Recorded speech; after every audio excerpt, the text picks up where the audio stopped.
नमस्कार। आज के इस विशेष विश्लेषण में हम एक बेहद दिलचस्प और नाटकीय मोड़ पर बात करने वाले हैं। हम देखेंगे कि कैसे एक अत्यधिक तनावपूर्ण और विस्फोटक स्थिति पलक झपकते ही इतिहास के सबसे बड़े और सुनियोजित सैन्य अभियान में बदल जाती है। कहानी किष्किंधा की है, जहां एक और विनाश का गहरा संकट मंडरा रहा है और ठीक उसी समय शुरू होने वाली है एक ऐसी महाखोज जो सब कुछ बदल कर रख देगी। आइए इस पूरे घटनाक्रम को 6 मुख्य चरणों में बांटकर समझते हैं। लक्ष्मण के भयंकर क्रोध से लेकर रानी तारा की कूटनीति, सुग्रीव का पश्चाताप, वानरों की विशाल सभा, चारों दिशाओं में खोज और अंत में श्री राम की पवित्र मुद्रिका तक। चलिए बिना देर किए गहराई में चलते हैं। तो हमारी कहानी का पहला चरण है लक्ष्मण का भयंकर क्रोध। उस समय किष्किंधा नगरी के खौफनाक माहौल की कल्पना करना भी सिहरन पैदा कर देता है। जैसे ही कुमार अंगद ये खबर लाते हैं कि लक्ष्मण भारी क्रोध में राजमहल की ओर बढ़ रहे हैं, तो मानो शहर में कोई धधकता हुआ ज्वालामुखी फूटने वाला हो। उनकी श्वासों से जैसे आग निकल रही है। रक्षक सैनिक जान बचाकर भाग रहे हैं और नगरवासी दहशत के मारे अपने घरों में छुप गए हैं। लक्ष्मण के इन तीखे शब्दों पर ध्यान देना बहुत जरूरी है। वे सुग्रीव को कृतज्ञ यानी किए गए उपकार को भूलने वाला और मिथ्यावादी यानी झूठा कहते हैं। यहाँ जो भावनात्मक द्वंद्व चल रहा है वो बहुत गहरा है।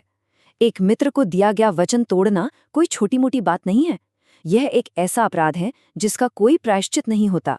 नेतृत्व और मित्रता में विश्वासघात सबसे बड़ा दोष माना जाता है और इसीलिए लक्ष्मण यह कड़ी चेतावनी देते हैं कि सुग्रीव खुद अपने विनाश को दावत दे रहे हैं। इस जानलेवा तनाव के बीच आता है हमारा दूसरा चरण, रानी तारा की कुशल कूटनीति। इस विस्फोटक स्थिति को संभालने के लिए हनुमान जी अपनी अद्भुत बुद्धिमत्ता का परिचय देते हैं। वे अच्छी तरह जानते हैं कि लक्ष्मण जी कभी भी किसी नारी पर क्रोध नहीं करेंगे। इसलिए इससे पहले कि बात पूरी तरह बिगड़ जाए, वे महारानी तारा को लक्ष्मण जी को शांत करने के लिए आगे भेज देते हैं। सच कहा जाए तो यह संकट प्रबंधन यानी क्राइसिस मैनेजमेंट का एक मास्टर स्ट्रोक है।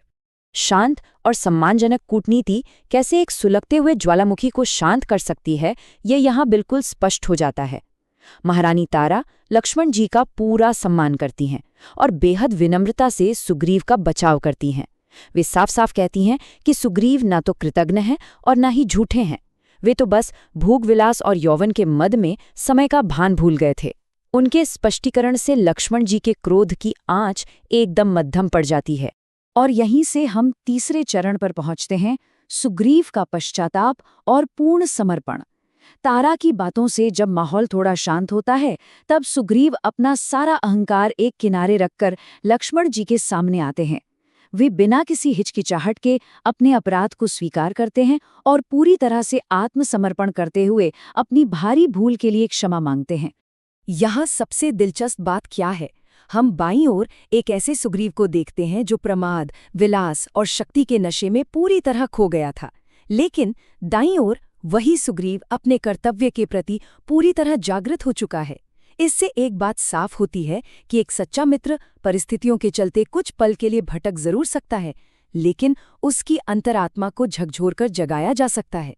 अब सुग्रीव श्रीराम के कार्य के लिए अपना राज्य, अपना परिवार सब कुछ छोड़ने को तैयार हैं। सुग्रीव के जागते ही शुरू होता है हमारा चौथा चरण, विशाल वानर सभा। सुग्रीव ने केवल क्षमा ही नहीं मांगी बल्कि सुधारात्मक कदम भी उठा लिए थे। दरअसल लक्ष्मण जी के आने से पहले ही उन्होंने अपने दूतों को दुनिया भर के योद्धाओं को एकत्रित करने के लिए भेज दिया था। ये उनकी त्वरित और रणनीतिक कार्यवाही का सबसे बड़ा सबूत है। ये कोई मामूली सभा नहीं थी। नल, नील, केसरी और जाम्बवंत जैसे दिग्गज सेनापति और कई अलग अलग प्रजातियों के लीडर्स वहां जुटने लगते हैं। इसे महज एक राजनीतिक गठबंधन कहना गलत होगा। ये वास्तव में दो भिन्न सभ्यताओं और संस्कृतियों का एक अभूतपूर्व संगम है। इतनी विशाल संख्या में योद्धाओं का एक जगह एकत्रित होना इस अभियान की गंभीरता और इसके विशाल पैमाने को साबित करता है। योद्धाओं के जुटने के बाद आता है पांचवां चरण, चारों दिशाओं में खोज अभियान। सुग्रीव का रणनीतिक दिमाग यहाँ पूरी क्षमता से काम कर रहा है। वे पूरी पृथ्वी का एक व्यवस्थित नक्शा खींचते हैं और हर एक चप्पे को छान मारने के लिए अलग अलग सेनापतियों को विशिष्ट दिशाएं सौंपते हैं। जरा इस शानदार रणनीति को देखिए। पूर्व दिशा की कमान विनत को दी जाती है, पश्चिम की सुषेण को और उत्तर दिशा की शतबली को। लेकिन सबसे ज्यादा फोकस दक्षिण दिशा पर है। इस अहम दिशा का नेतृत्व युवराज अंगद और महाबली हनुमान को सौंपा जाता है और उनके साथ जांबवंत जैसे अनुभवी रणनीतिकार भी हैं। इसके पीछे का तर्क एकदम स्पष्ट है। रावण के दक्षिण दिशा में जाने की सबसे अधिक संभावना है, इसलिए सबसे भरोसेमंद और ताकतवर टीम को वहीं भेजा जा रहा है। लेकिन इस पूरी योजना का सबसे खौफनाक हिस्सा है ये नंबर 30। सुग्रीव ने सभी सेनापतियों को ठीक 30 दिन का समय दिया है, सिर्फ 1 महीना। ये महज कोई साधारण टाइमलाइन नहीं है, ये सीधे सीधे जिंदगी और मौत का सवाल है। इस 1 महीने के भीतर उन्हें हर हाल में माता सीता की कोई न कोई खबर लानी ही होगी। ये दिखाता है कि इस मिशन में कितनी कड़ाई और तात्कालिकता है। अब हम इस विश्लेषण के छठे और सबसे भावुक कर देने वाले चरण पर आते हैं, श्री राम की पवित्र मुद्रिका। दक्षिण दिशा के खोज दल के प्रस्थान करने से ठीक पहले का वो पल पूरी सभा के लिए एक गहरा आध्यात्मिक और भावनात्मक चरम बिंदु है।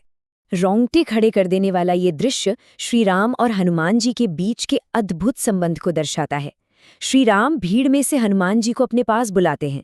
वे उन पर अपना सर्वोच्च विश्वास जताते हैं और पहचान के प्रमाण के रूप में अपनी अंगूठी, अपनी मुद्रिका उन्हें सौंप देते हैं, ताकि माता सीता को ये विश्वास हो सके कि हनुमान उनके ही दूत हैं। ये एक ऐसा पल है जो बिना एक भी शब्द कहे ये बता देता है कि श्री राम बाकी किसी भी योद्धा के मुकाबले हनुमान जी पर कितना अगाध विश्वास करते हैं। ये पूरा घटनाक्रम अंततः एक बहुत ही गहरे सवाल पर लाकर खड़ा कर देता है।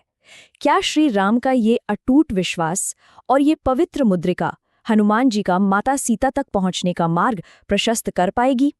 ये एक ऐसी विशाल और असंभव सी लगने वाली यात्रा की शुरुआत है, जो इतिहास के पन्नों में हमेशा के लिए अमर होने वाली है। इस आने वाले अभूतपूर्व सफर के महत्व पर विचार जरूर किया जाना चाहिए।